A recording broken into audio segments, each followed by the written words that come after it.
যেহেতু এটা মেশিন, সেই সময়টাতে দুটো মেশিন নষ্ট হয়ে গিয়েছিল। সেগুলো আমার মনে হয় কয়েকদিন আগে আমি একটা সেমিনারে বলেছিলাম 7 দিনের মধ্যে আবার লোডশেডিং শেষ হয়ে যাবে। এখন কোনো লোডশেডিং কোথাও নাই। যদি কোথাও বিদ্যুৎ না থাকে তাহলে লাইনের ফল্টের জন্য বিদ্যুৎ থাকে না।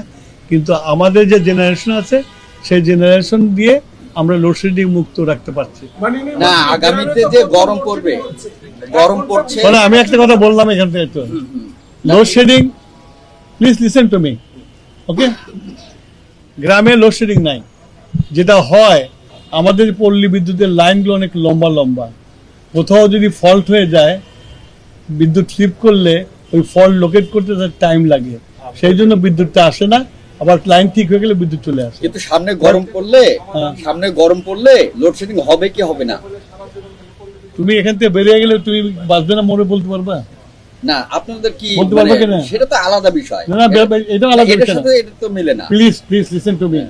আমি আগে একটা কথা বলছি, মেশিন, যন্ত্র যদি হঠাৎ করে খারাপ হয়ে যায়, তাহলে তো আমার সিস্টেম থেকে কিছুটা পাওয়ার তো চলে যাবে, তখন তো আমাকে লোডশেডিং দিতে হবে। কিন্তু মানে তেলের সংকটের কারণে লোডশেডিং হবে এরকম কি? তেলের সংকটের কারণে কোনোদিন লোডশেডিং হয় নাই।